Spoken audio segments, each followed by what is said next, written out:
Thomas Green here with Ethical Marketing Service. On the episode today, we have William Yeske. William, welcome. It's good to be here. How you doing? It is very good to have you. Would you like to take a moment and tell the audience a bit about yourself and what you do? You're gonna put me on the hot seat right off the bat, huh? Okay. Um, so I mean, really what it comes down to is everything coming to light is this book right here. If you gotta go back, I've always been that adventurer, that storyteller, that somebody who wants to experience everything to the fullest.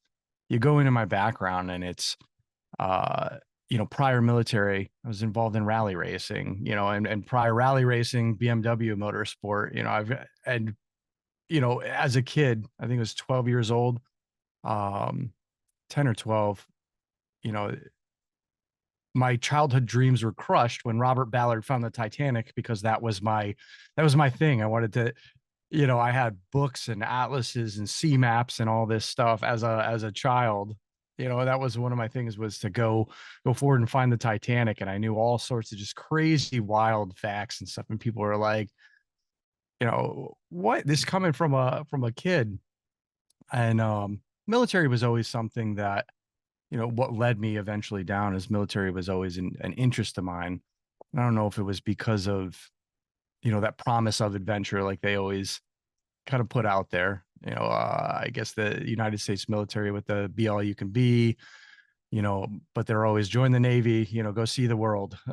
And a lot of times the joke is you end up right in your old backyard. I mean, we had a lot of guys on Fort Bragg that it's like, yeah, I grew up like half an hour from here. It's like, what? But yeah, I mean, just my nickname as a kid, and it followed me through the military, is Wild Bill.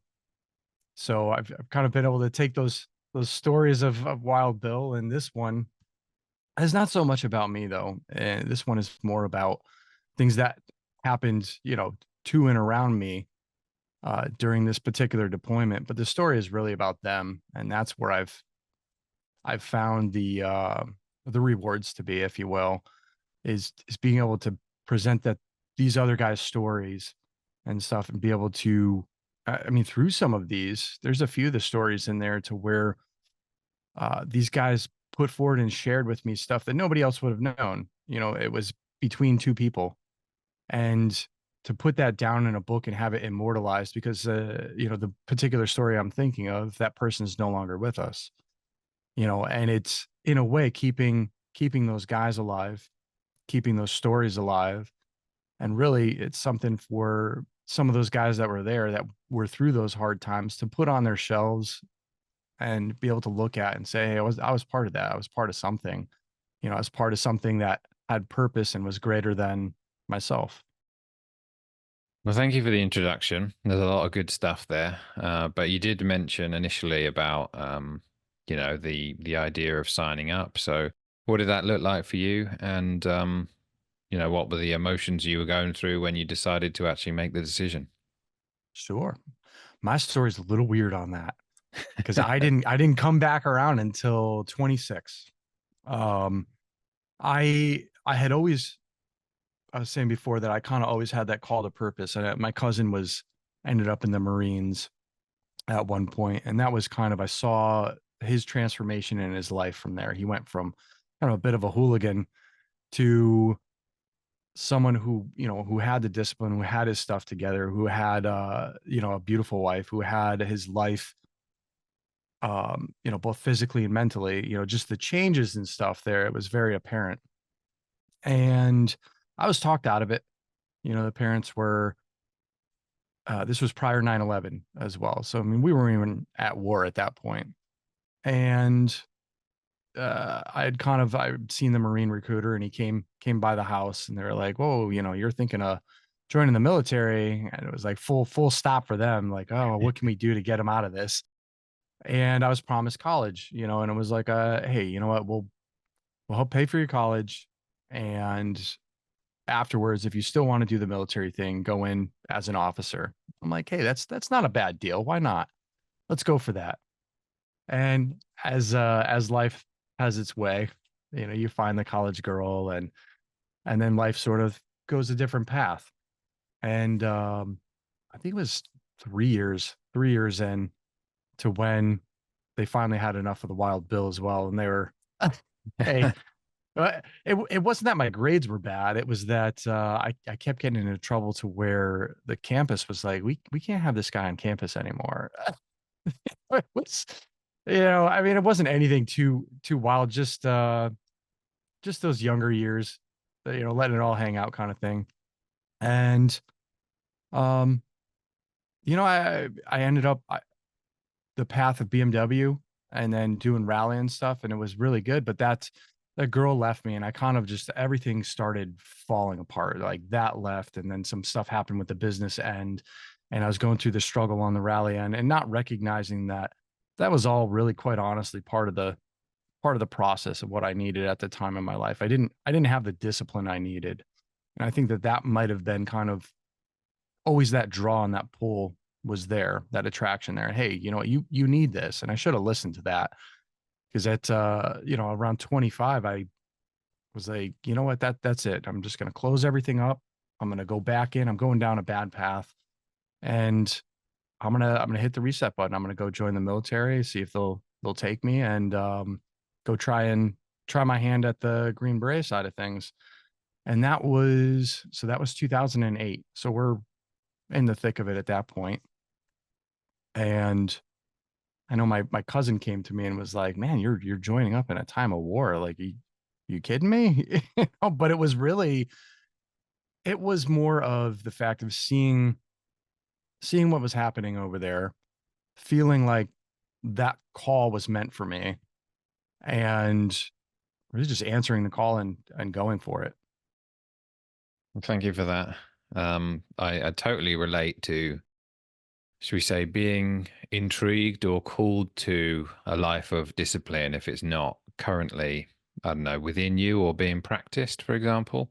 So, like, I don't particularly like the idea of war, but I do love the idea of having a very disciplined life where you're, I don't know, active and there's order to it all, if you see what I mean. Yeah. Um, Looking back on it, do you kind of empathize with your parents' situation now that you're a little bit further down the line? Well, and with kids of my own too. Yeah. And that's one of the big things, is knowing though that through those trials and stuff, I think modern day age, that's one of our biggest problems, is that our definition of adversity, and of a struggle, of something tough to go through, is totally different now. It's very different than it ever has been throughout history. And I actually think that we need those hard challenges to really open us up fully and find what we're potential of, and what's rewarding for us. That kind of is part of that process of it honing us, if you will, down to what we should be. So when I look at that and stuff, I tell my kids, do hard things. Go and push yourself hard, push yourself past, and surround yourself around people that do hard things as well. They're still small and they still don't totally get it, but you can see their faces light up when they do something hard, and they do something hard and fail, and do something hard and fail, but then succeed. And you see that reward in that face light up, and they're so excited about that. Hey dad, I finally did it. Or guess what I just did. And you know that through these tribulations, you can't keep them from everything. And quite honestly, I think that some of that doing of my parents in my past as well, was not the right answer. Hey, you know what? We don't know. Um, but just through my own experiences, I feel that hard things kind of create good people, not in the way of intentionally throwing yourself into like a terrible situation, but you're going to find yourself in that regardless at one point. So Mm. knowing that you have the, I guess, intestinal fortitude or the stamina or the resilience to be able to get through that, because it's inevitable. Life throws hard things our way. Yeah, agreed. For those that don't know, what does it mean to be a Green Beret? So oh man, that is a very long pipeline in the military. I mean, you traditionally, things are a little different now, but traditionally they would only take combat arms. And this was part of a program to where you're going from civilian side straight through. So you'll go through infantry boot camp, and then you'll go through a special operations preparatory class to where, it's a few months of just getting the crap beat out of you some more, while teaching you the same things that are going to make you successful in selection. And then when you go forward from there, you have a selection class. At the time, it was I think it was 14 days the first time. Those were rough classes. They were just condensed so much into them. They were breaking people off to where they were having to remove them from the military. And it was kind of like a, hey, whoa, like this needs to get reevaluated. They train you for 2 years, and if you're a medic, 3 years. And you're talking about being trained. Their primary mission is foreign internal defense. So you're supposed to be able to take a team of these guys, a 10, 12 man group ODA, and drop them into a country with little support on that end. You have a huge logistical end for special operations supporting it, but these guys are out there. A lot of times support is off, they're off the flagpole, and they'll go into these countries and kind of either bolster up, or back the resistance end of things, depending on which way they're trying to go with it. So really they're experts at what they do. They're trainers. They learn the foreign language, and they teach these tactics to either foreign militia or military police, um, you know, in supporting, countries that support, I guess, the US, what we're trying to accomplish, the US's mission. And if I were to ask you in terms of stories about what comes to your mind in terms of the most significant stories for you, what would you say? The most significant stories, like in this book particularly? Can be, doesn't have to Oh be. man. I mean, you have one story in there, quite literally the day after Christmas, December 26th. You have Specialist Jason Johnston, um, died after, he was on top of an IED when it was triggered, and then detonated. He was on top of the main charge. So this IED was it was a squad killer. It's meant to take out the entire squad. And we're flowing into this compound, and it had been checked. We had people with mine detectors and whatnot, but with how the enemy would put the landmines in these areas and stuff, they weren't really effective. All this equipment and stuff that you had didn't matter. The amount of iron content in the soil in that entire area, how are you going to find something that's the size of really, quite honestly, the size of a pin, like a sewing needle? And that's the only metal piece in there. So as we're coming in, you have two people crossing over onto the rooftop of the compound to get overwatch, which is making sure anybody outside isn't sneaking up on us, and we can get effective fire down, as well as watch this bomb maker's compound. That's what this particular mission was. And I walked right over the same area, and I was across the way setting up the radio antenna, sending up our coordinates. Hey, we're in this particular compound. We've reached this objective, and I'm watching them come in.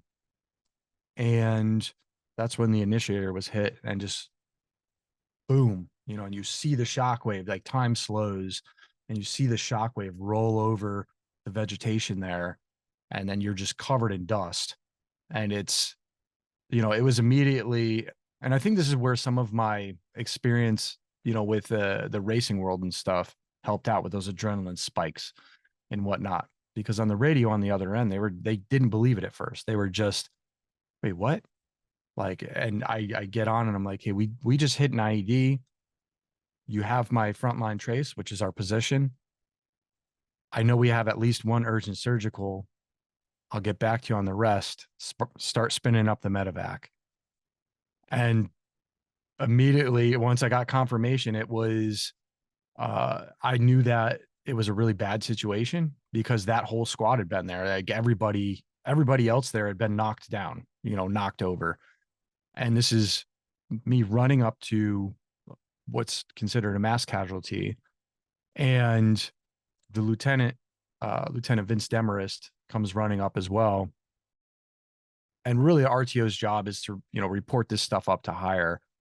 And he knew that I had taken EMT, and he knew that I had medical, end on that. And our doc had actually had his bell rung pretty good because he was in the back of that patrol. Um, so he's like having trouble seeing at the same time, and he's already working on, one of the guys. And, I come up and he's like, look, just give me the radio, give me the bag, go assist doc, get on it. And that's what I did. I mean, I went straight into helping perform medical aid. It started off with the guy that hit the initiator, was missing one of his legs, and a few fingers and some other stuff. And you could hear on the other side of the wall the other guy yelling out, and then we had one other that was on top of that wall that had gotten blown over with him, and he's calling for help. Hey, we need someone else over here. And you have all this commotion going on and stuff. And as Doc is, all right, handing me off the patient, and he's like, let me get out there. You can take it from here, make sure everything else is good, tighten down the tourniquets, and do a blood sweep, make sure there's nothing else. And he goes to leave, and the squad leader, grabs him and is like, do not go out there. There might be another bomb. And he waits a second, and then it pretty much gets to I'm going out there. I have to go out there. And he goes, out past the squad leader and gets to Specialist Johnston. So I'm still in here in this compound. There's still a lot going on. I'm talking to this particular soldier who was wounded, it's Private Steve Towery. And I hear Doc on the other side yell out, hey, I need somebody else over here. I need some help. And at this point, one of the other team leaders who also had medical knowledge comes up, and I'm like, hey man, you have him? Yeah, I've got him. All right. I go to leave. Same thing. I hit that wall, the squad leader. No, you're not going out there. I'm like, man, like we just cleared it. Like I got it. So he released me to go out there. And what I ended up coming up on, like there was no saving Johnston. Just on how the bomb blast had taken apart and what a bomb blast like that does to a human body is just absolutely horrific. And I was surprised that he was still alive. Like we were all just like, how in the heck? And this person is conscious and he's talking to us, during this whole thing. And really, it was only a matter of the medevac bird got there in 10 or 15 minutes, and he passed, right before they got there. I know even if they had gotten there beforehand, there was nothing that could have been done. But all of this and this extreme situation of, these helicopters coming in and all these moving parts going on and this just massive chaos and stuff, and to be able to operate through that, but then it's all right, well, we're going back out on patrol tomorrow, and to realize that and like, man, I have to go to sleep, wake up the next day and go do all this again. Really, that was our first landmine incident. That was something that really set the tone in the valley. That particular soldier was someone who he would lend an ear to anybody. He was sort of that person you could talk to and it wouldn't get back to anybody. He was always there to listen, always there to lend a hand, always had a smile on his face. So when that happened, you kind of question, why does this happen to certain people in your life? And then like later on, and in writing this too, you kind of question like the timing there, the day after Christmas. But then you start thinking of it differently. And you start thinking that on how much of a gift we all have that we're still here, and what are we going to do with that? in moving forward. You're here, he's not. Are you going to spiral? Are you going to let things go down the path of, I mean, what so many guys do? Either you see so much in the veteran community of the issues and stuff that they face and the issues that are out there. And really how I've taken it is, to give back, to do something within the community, to try and be a pillar and try to be a bolster, either to your other military brothers that are out there, or, the other veterans and stuff in the community, but something even as small as just being a leader, coaching your daughter's soccer team, and stepping up when nobody else does. And I kind of feel that we all have if we've been through something like that and we're still here, it's for a reason. You have something you're here for. Make the best of it and go forward doing the best that you can in life. Well, thank you for sharing that, and also thank you for all the work you did in that story. You alluded to something which I was going to ask you about, which is what conclusions you make from it, or what meaning you give to it, other than living a life which is, I don't know, which other people would be proud of. Is there anything else that you take away from it? I mean, that really is, it's been, I kind of talked a lot about that right there, but it's been, I guess, through deeds as well. Yeah, I got out of the military, and it's, I'm trying to, I went back to school, a route that a lot of people don't.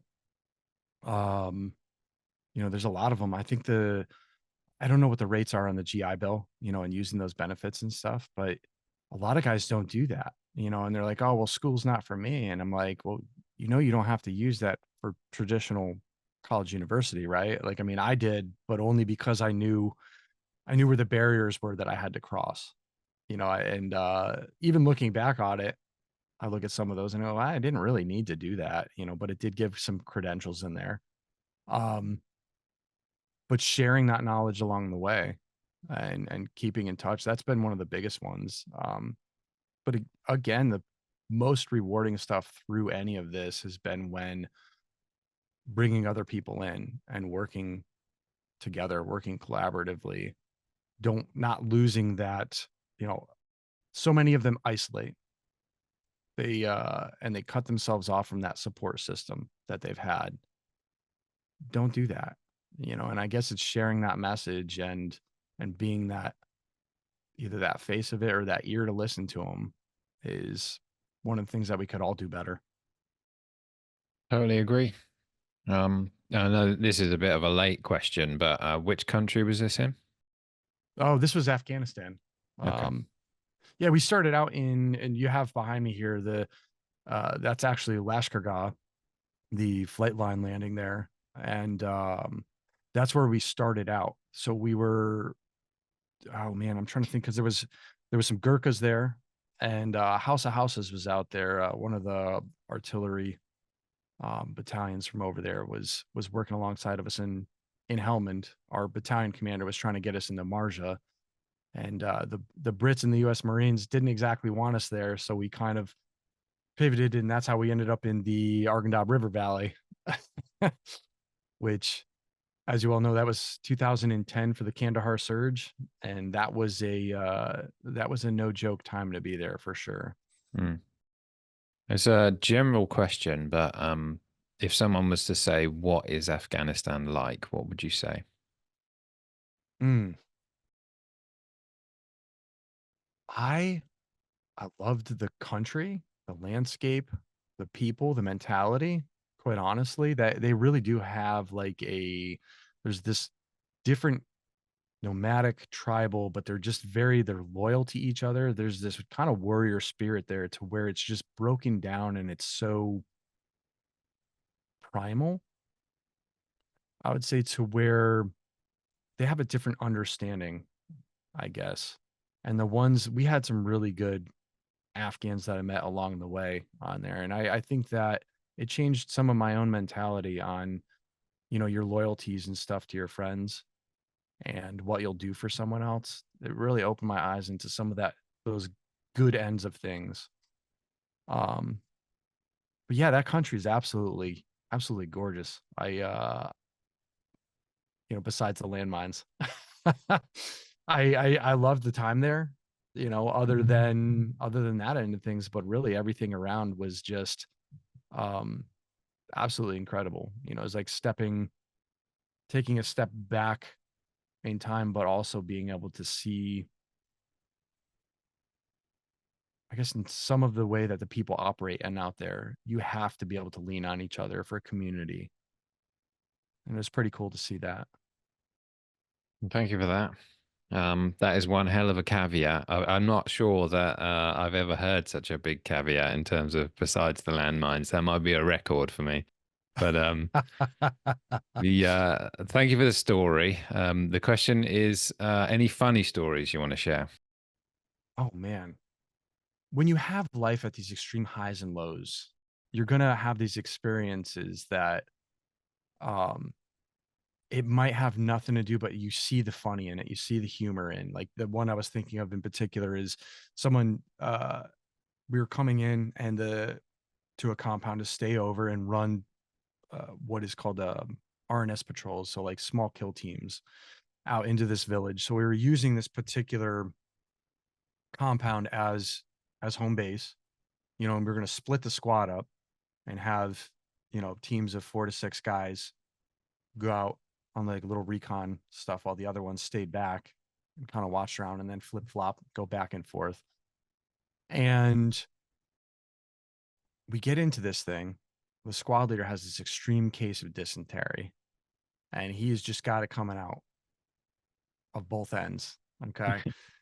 And he's exhausted. He's like, guys, I need team leaders set in security. I gotta go take care of business. And he drops his trousers and he's down in this corner, and we hear this. I'm on the radio calling up our position, and I hear this like cracking through the tree leaves. And I'm like, what in the heck is that? And someone decided to throw a grenade over the wall at us. And at the last minute, it hits this tree branch and goes off, falls off around the corner. Boom.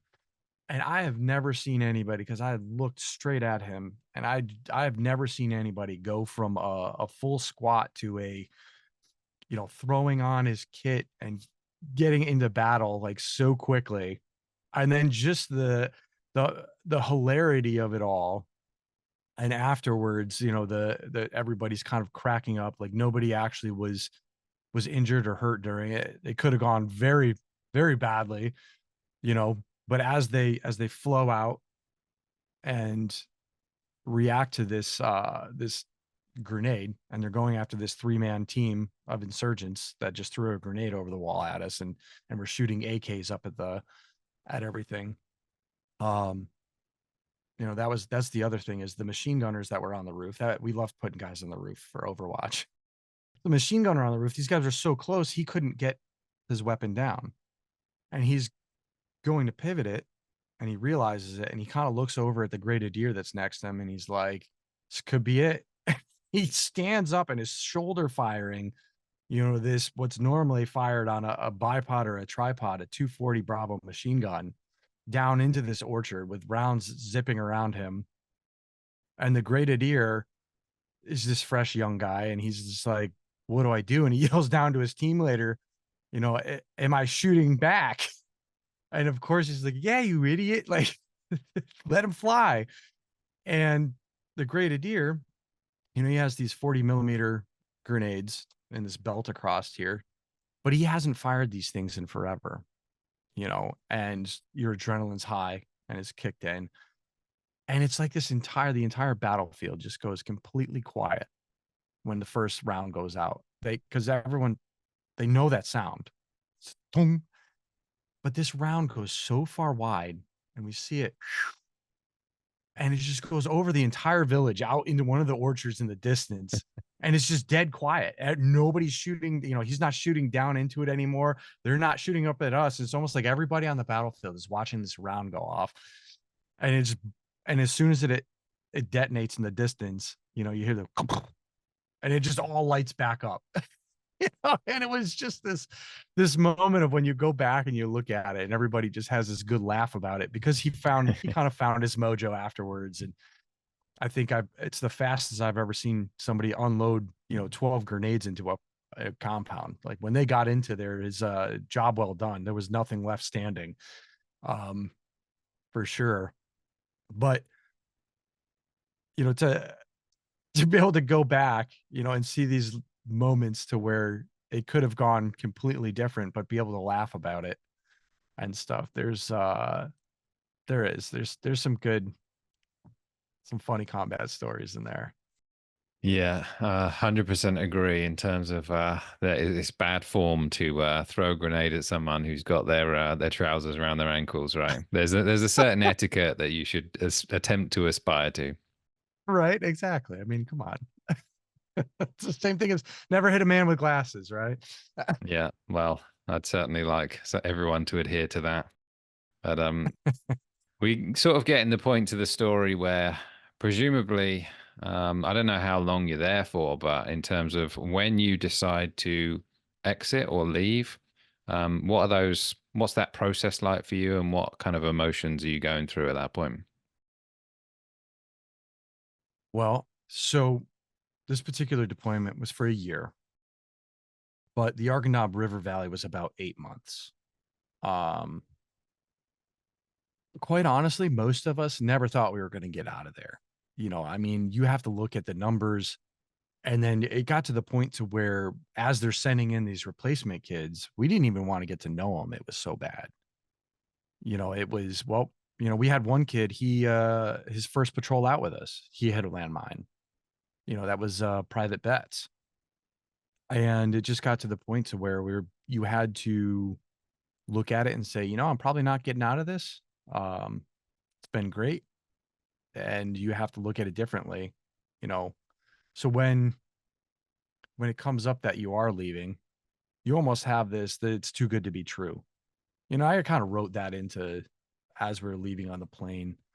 Um, that realization finally sinks in that, hey, we are getting out of here. Like, you got to be kidding me. I mean, like, we literally had guys thinking that as we're leaving Kandahar, in the jet and stuff, that thing was gonna get knocked out of the sky. We're like, there's no way this is actually happening right now. Mm. Because with a 52% casualty rate, that's something unheard of. Um, so yeah, I mean, you kind of look at it and you look back, or you had said that what's our feeling as we're getting up to that point. These other troops come in. This process they do what's called a left seat, right seat.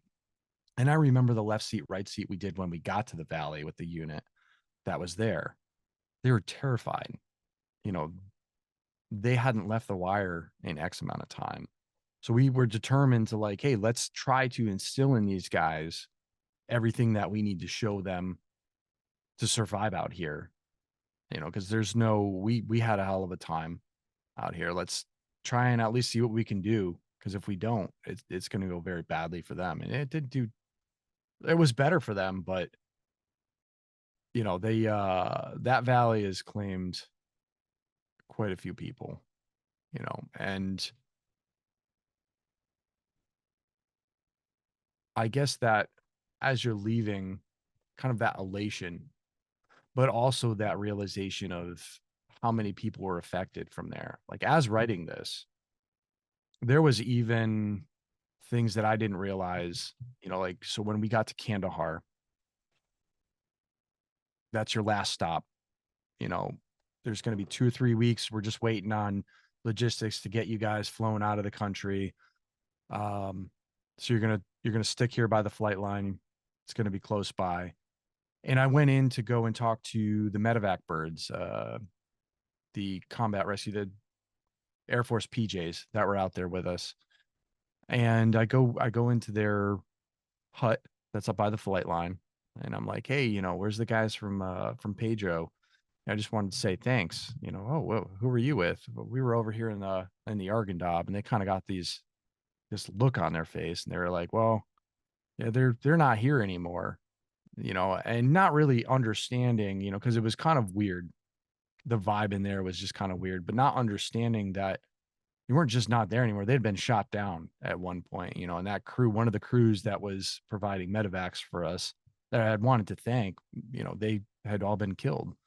And then starting to process the other companies, the guys we knew from the other companies, and then looking around us, there was guys within our own company because we were broken down to platoon levels and operating separately. And it was like, hey, where's this guy? And realizing just how many people, you know, were either no longer there wasn't a lot of KIAs on our end, but the amount that were now in at Walter Reed was just staggering. So were you able to give advice to anyone who was there as you left, or was that not really possible? We did, we did, but sort of the condition. This was one of the things I talked about with somebody else. You can try and show someone, but if they're not listening, some of the guys listened and some of the guys understood. It was like the guys with the combat patches understood. Mm. But other guys, when we came back from these patrols, you know, these side by side patrols with these guys, and even though we were the ones leaving, we're immediately, you'd notice the difference because you saw our guys go back to our bunk area or our racks, or maybe the small table living area that we had in the middle. And we immediately would go into priorities of work, which was first things first, dust off your weapon, clean your rounds off, reset your gear, put it at the end of your bed because you never know when you're going to need to throw it on or go back out. Where these guys would come in and they just immediately were just dropping their stuff by the end of their bed. And they're like, man, I need to get some sleep, you know, before we go back out there. And it's like, wrong answer, man. Wrong answer. And just, I know we got into one guy for that and stuff, but you could tell that it just wasn't sticking. Sort of the thing that you have to learn rather than be told. Would you say that's right?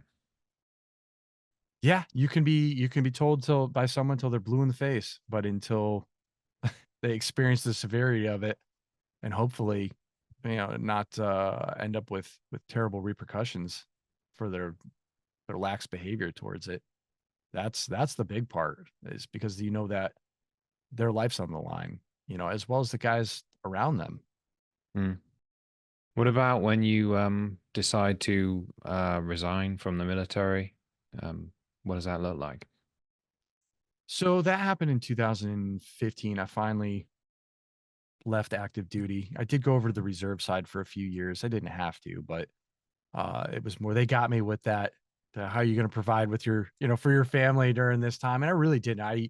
I was leaving the service with a you know, with a pregnant wife, and she had been Air Force, and we were, you know, dual military. We had both served and stuff, but it just was a timing and whatnot. And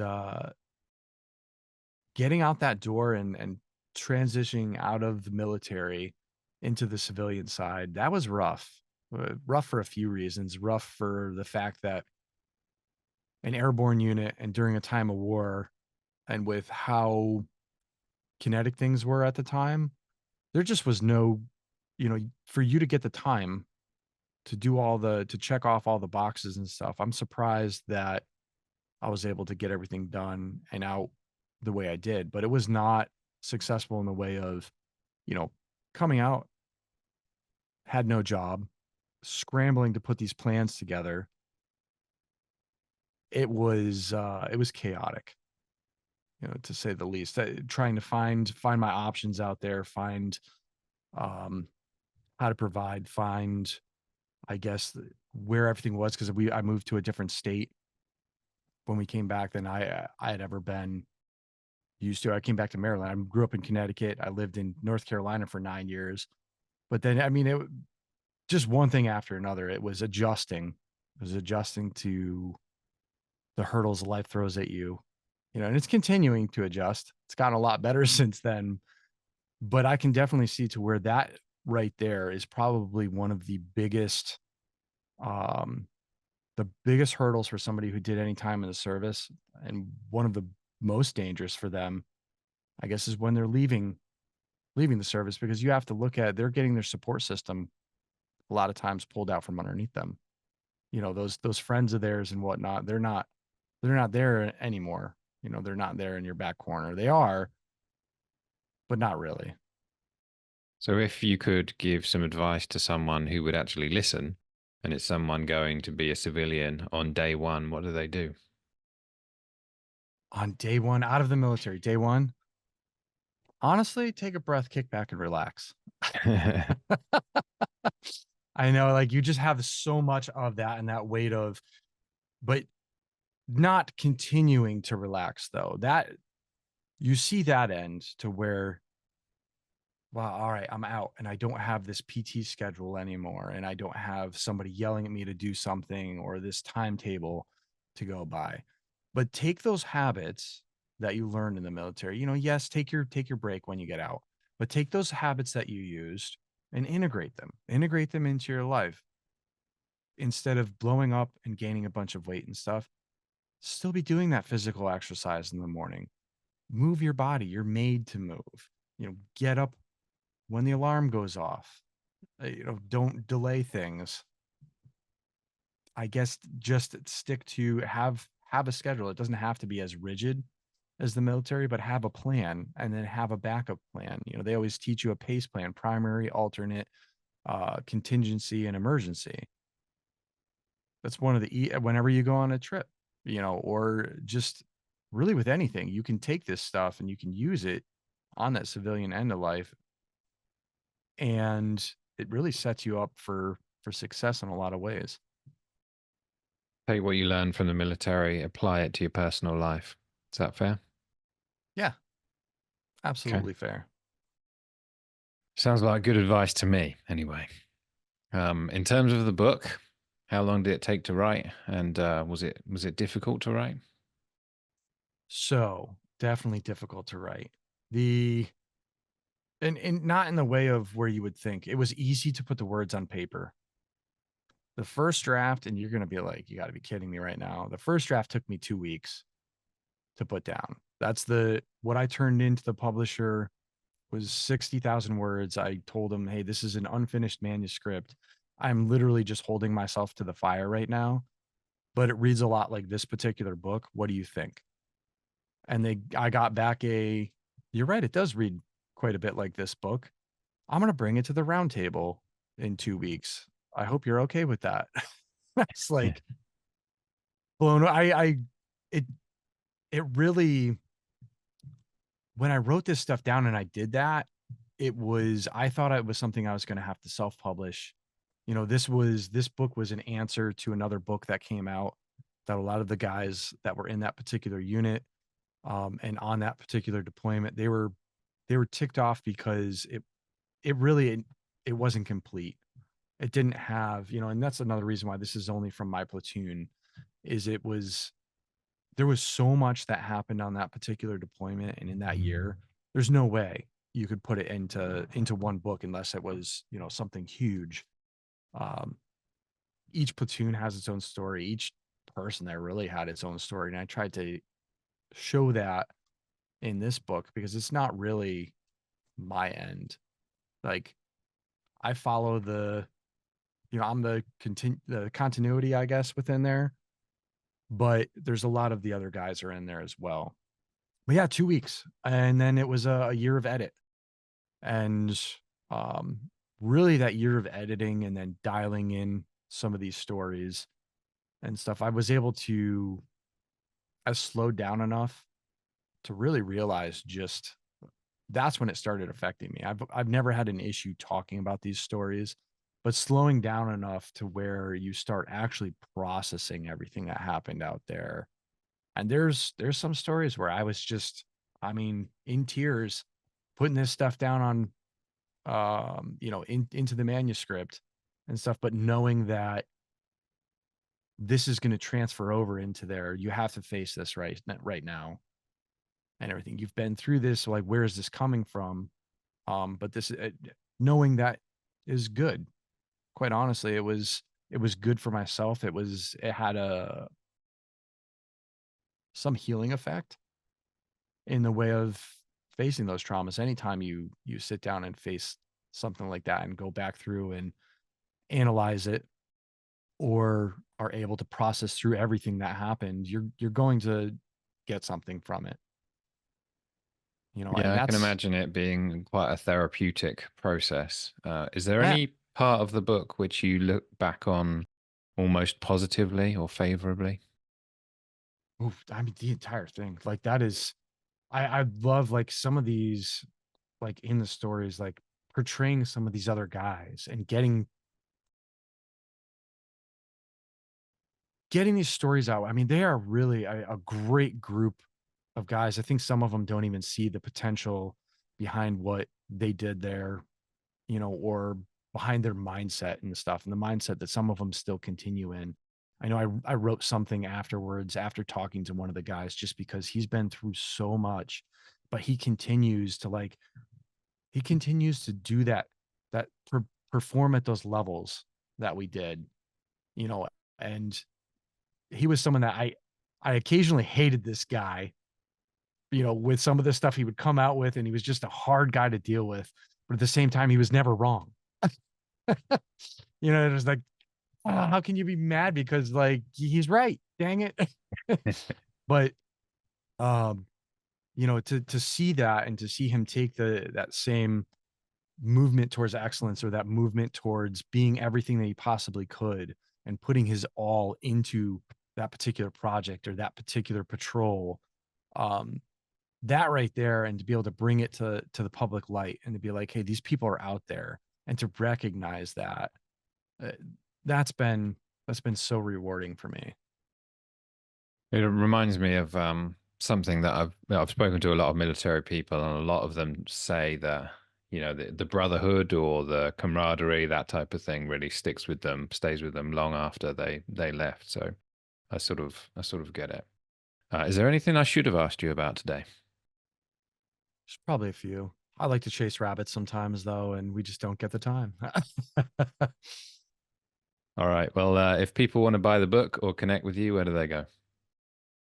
You could get it at Amazon, Barnes& and Noble, damnthevalleybook.com. There's links to all of that on there. But one of the cool things is you also have on social, at Damn the Valley Book, Facebook, Instagram, TikTok, YouTube, Reddit now.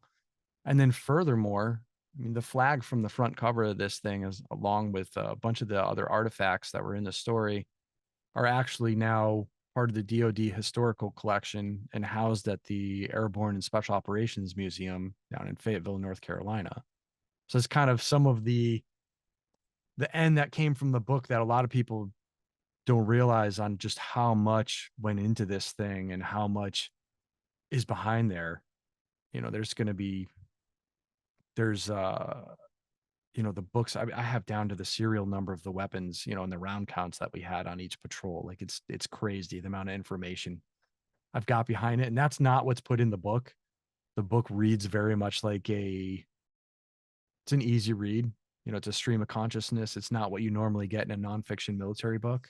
Mm. So it's been, but it's cool to have that back end proof stuff, and then to have it there too. If one of the other guys wants to write their stories, like, all that stuff is sitting on a drive, and I've told them as well, that is, hey, I want these other platoons. I want you guys to come up with bring your stories forward too. And we actually have a book from one of the sister companies that was across the river from us. Should be coming out in the next year or so. I was able to get him a sit down with the publisher as well. So it's been good. It's been quite the journey. Nicely done there. Any closing thoughts for us today? I guess one of the biggest things is, if you're going through anything that you don't see that way out, you think things are hopeless, and you're really beat up, it's okay.